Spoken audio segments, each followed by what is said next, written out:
Next special structure 23। इसके पहले आप 21 में संज्ञा हाइफन संज्ञा का प्रयोग पढ़ चुके हैं, 22 में भी संज्ञा हाइफन संज्ञा का प्रयोग पढ़ चुके हैं, और इसमें भी संज्ञा हाइफन संज्ञा का प्रयोग पढ़ने जा रहे हैं। तीनों में अंतर समझिए। 21 स्ट्रक्चर 21 में संज्ञा हाइफन संज्ञा का प्रयोग कहाँ पढ़ाया गया था भैया? सब्जेक्ट के स्थान पर। और वहीं पर एक एग्जाम्पल मैंने दे दिया था ऑब्जेक्ट के स्थान पर, ठीक ना। अब चलिए यहां 23 की बात करते हैं, लेकिन 22 की भी बात करना पड़ेगा ना। तो 21 में संज्ञा हाइफन संज्ञा का प्रयोग हुआ सब्जेक्ट के स्थान पर, और वहां पर लास्ट में मैंने ये बताया था कि इसका प्रयोग आप ऑब्जेक्ट के रूप में भी कर सकते हो। तो संज्ञा हाइफन संज्ञा का प्रयोग हो गया सब्जेक्ट के स्थान पर, डिफरेंट सब्जेक्ट, और ऑब्जेक्ट के स्थान पर 21 में। अब चलिए 22 में बात करते हैं। तो संज्ञा हाइफन संज्ञा के लिए प्रयोग हम कर रहे हैं इंडिफिनिट सब्जेक्ट के साथ। अब यहाँ जो हम प्रयोग करने जा रहे हैं संज्ञा हाइफन संज्ञा का प्रयोग कंप्लीमेंट के स्थान पर। फर्क क्या है? सबके लिए ईच एंड एवरी का प्रयोग हो रहा है, सबके लिए ईच एंड एवरी का प्रयोग हो रहा है। तो संज्ञा हाइफन संज्ञा एक बार लिखी जा रही है सिंगुलर नाउन के रूप में, और सबके लिए ईच एंड एवरी का प्रयोग हो रहा है। यानी स्ट्रक्चर 21, 22, 23 किस पर फोकस कर रहा है? ईच एंड एवरी के प्रयोग पर, ठीक है ना। यानी ईच एंड एवरी का प्रयोग कैसे होता है बताइए। अब शुरू करते हैं। देखिए, कर्ता प्लस संज्ञा हाइफन संज्ञा में पर क्रिया, क्रिया जो है आपकी होगी क्या? सकर्मक अथवा अकर्मक, सकर्मक अथवा अकर्मक, ठीक। अब स्ट्रक्चर देखिए, subject plus verb transitive verb, BT को उल्टा ट्रांसिटिव वर्ब प्लस ऑब्जेक्ट यहाँ आ गया, और in and are. Each and every single number noun का प्रयोग कहाँ हो रहा है? ऑब्जेक्ट के रूप में नहीं, ऑब्जेक्ट तो लगाइए आप, ये देखिए कॉम्प्लीमेंट के रूप में। किस रूप में? कॉम्प्लीमेंट के रूप में। तो 21 में पढ़ा सब्जेक्ट के सब्जेक्ट के रूप में, और 23 में क्या पढ़ा? बोलिए 23 वाला अभी तो हुआ है क्या? गली गली में गंदगी है, तो गली गली में वहां भी आप कॉम्प्लीमेंट के रूप में ही पढ़ रहे हैं, लेकिन वाक्य में इंडिपेंडेंट सब्जेक्ट का प्रयोग हो रहा। गली गली में गंदगी है, there is dirt in each and every lane of the state. तो in each and every lane of the state 22 की मैं बात कर रहा हूँ, वो कॉम्प्लीमेंट होगा, ठीक है ना। वहां पर मैं नहीं चर्चा किया था, लेकिन यहाँ पर चर्चा कर दे रहा हूँ। चलते हैं, यह भी क्या है? कॉम्प्लीमेंट।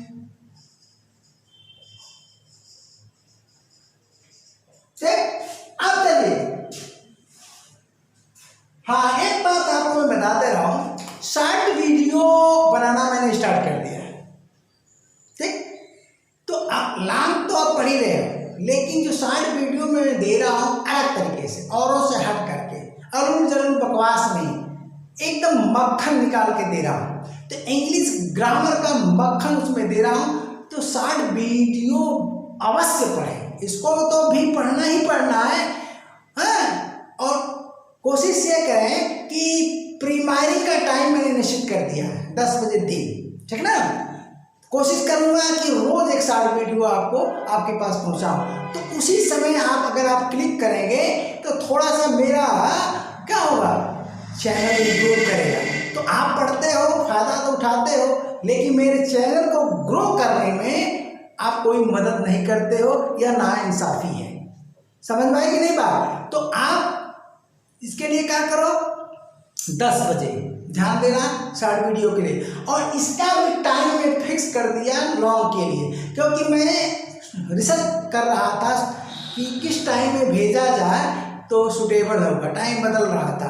इसका टाइम भी 1 बजे दिन यानी 1 PM पर मैं फिक्स कर दिया। तो आप कृपा करके 10 बजे स्टार्ट वीडियो के लिए मोबाइल जरूर खोल लें और क्लिक कर दें, ताकि इस चैनल का ग्राफ ऊंचा हो। और 1 बजे भी आप क्लिक कर दो, अन्यथा अगर आप कोई कमेंट भेज दिए तो खैर नहीं होगी। सुन लो, पढ़ना पढ़ो चोरी छिपे, ठीक है ना? लिखते हो ना, कंटिन्यू वीडियो डालिए, ये करिए वो करिए, बकवास मुझे नहीं पसंद है, ठीक ना? हम करेंगे अपने हिसाब का से काम। वीडियो क्लिक नहीं करते हो, व्यू नहीं आता है, तो चैनल कैसे ग्रो करेगा? हाँ, पढ़ते हो अपने हिसाब से, उसी टाइम में करिए, प्रीमार के टाइम में आप करिए, ठीक ना? तो चलो हम शुरू करते हैं। अब यहाँ पर देखिए स्ट्रक्चर, यहाँ पर टास्क वर्ब है, ऑब्जेक्ट है, उसके बाद ये कम्प्लीमेंट आ रहा है। लेकिन यहाँ पर इन टास्क वर्ब है, सीधा ये प्रीपोजिशन तो लगेगा ही, प्रीपोजिशन तो लगेगा ही लगेगा। ये देखिए, तो प्रीपोजिशन सहित ये पूरा का पूरा पोर्शन कम्प्लीमेंट होगा, प्रीपोजिशन सहित, ठीक ना? यानी इन टास्क के बाद सीधा ये कम्प्लीमेंट है, और टास्क के बाद ऑब्जेक्ट लगेगा, उसके बाद कम्प्लीमेंट होगा। तो चले हम आगे।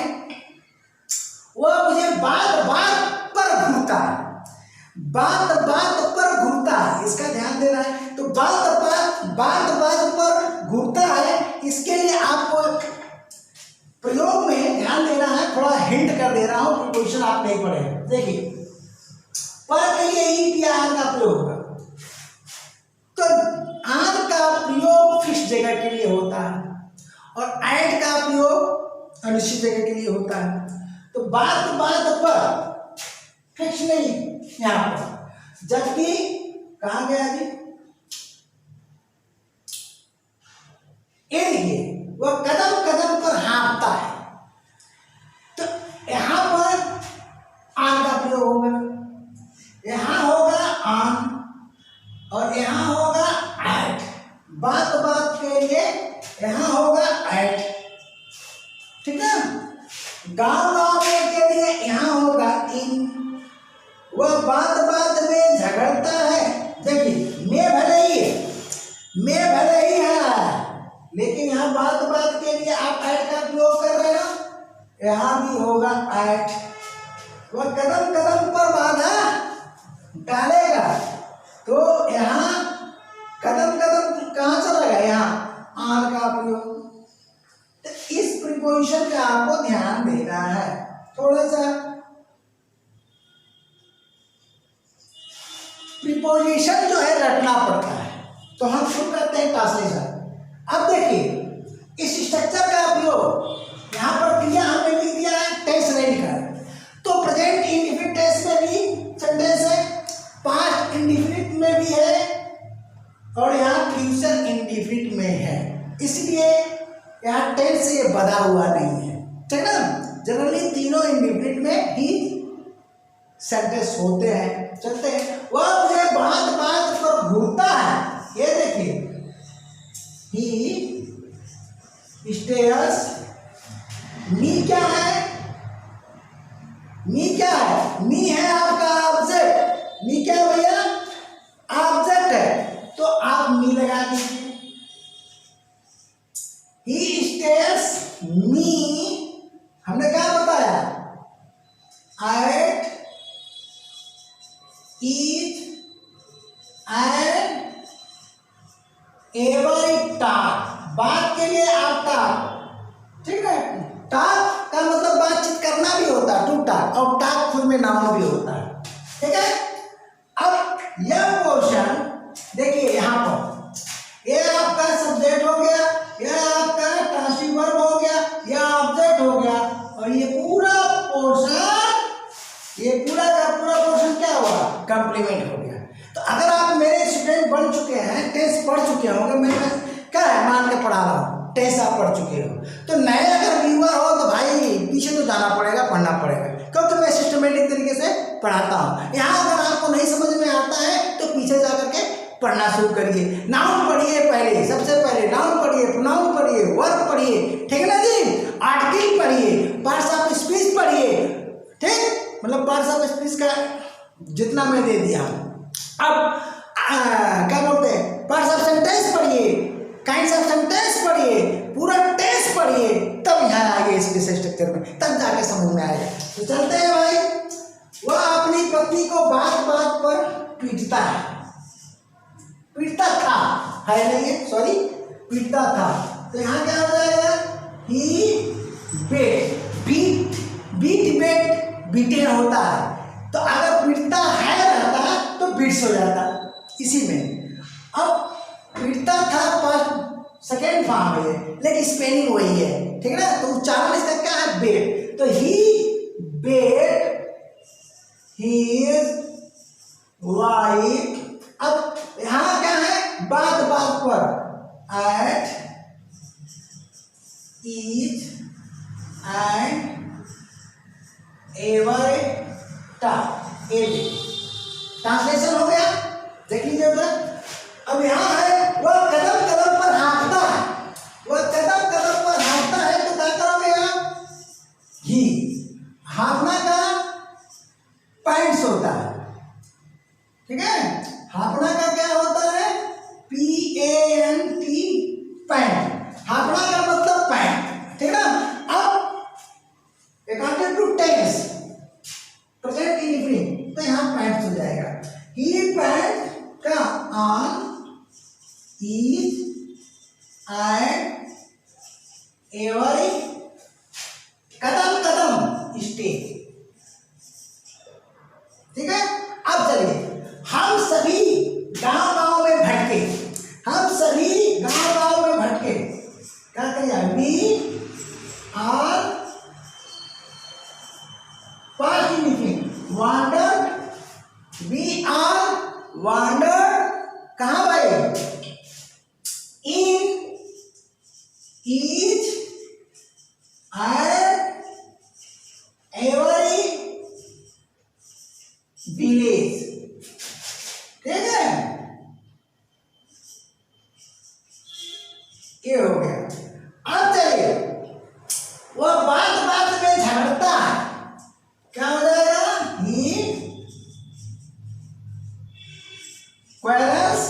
अब बात बात के लिए प्रयोग क्या हो रहा है, कहाँ गया, बात बात, एड का प्रयोग हो रहा है, ठीक। तो ही quarrels and every end, sorry उल्टा हो गया, at each and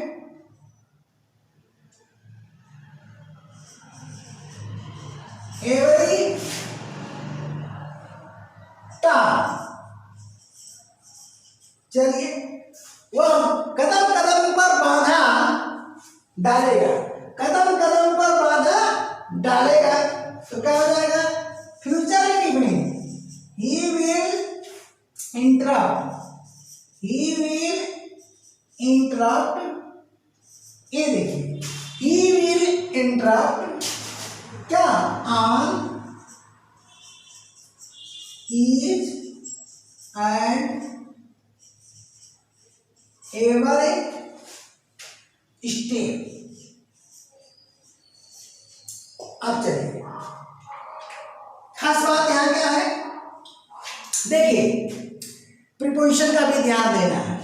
each and every का तो प्रयोग हो ही रहा है, तो ईच एंड एवरी टॉक के लिए आप एड का प्रयोग कर रहे हो, यहां देखो टॉक के लिए एड का प्रयोग कर रहे हो, और स्टेप के लिए आप एंड का प्रयोग कर रहे हो। अब यहां देखो, इन है, विलेज है, तो इन का प्रयोग कर रहे हो। अब फिर से टा करके तो आप एड का प्रयोग कर रहे हो, और यहाँ पर स्टेप के लिए आन, तो तीनों हमने दे दिया, ओके। अब समझना यह है कि यह क्या है, हम ही ऑब्जेक्ट है तो ये ट्रांसटिव है, और हिज वाइफ ऑब्जेक्ट है तो यह ट्रांसटिव है इस स्ट्रक्चर में। अब चलो, यहाँ सीधे सीधे पैंट्स के बाद कोई ऑब्जेक्ट नहीं है, इसका मतलब यह इंट्रांसिटिव है, इंट्रांसिटिव वर्ब है। और वांडर के बाद कोई ऑब्जेक्ट नहीं है, इसका मतलब ये हुआ कि यह भी इंट्रांसिटिव वर्ब है। अब क्वेरल के बाद क्या कोई ऑब्जेक्ट नहीं है, इसका मतलब ये हुआ कि यह भी इंट्रांसिटिव है। ओके। और इंटरप्ट, इंटरप्ट के बाद भी कोई ऑब्जेक्ट नहीं है, इसका मतलब कि यह भी इंट्रांसिटिव है। तो अब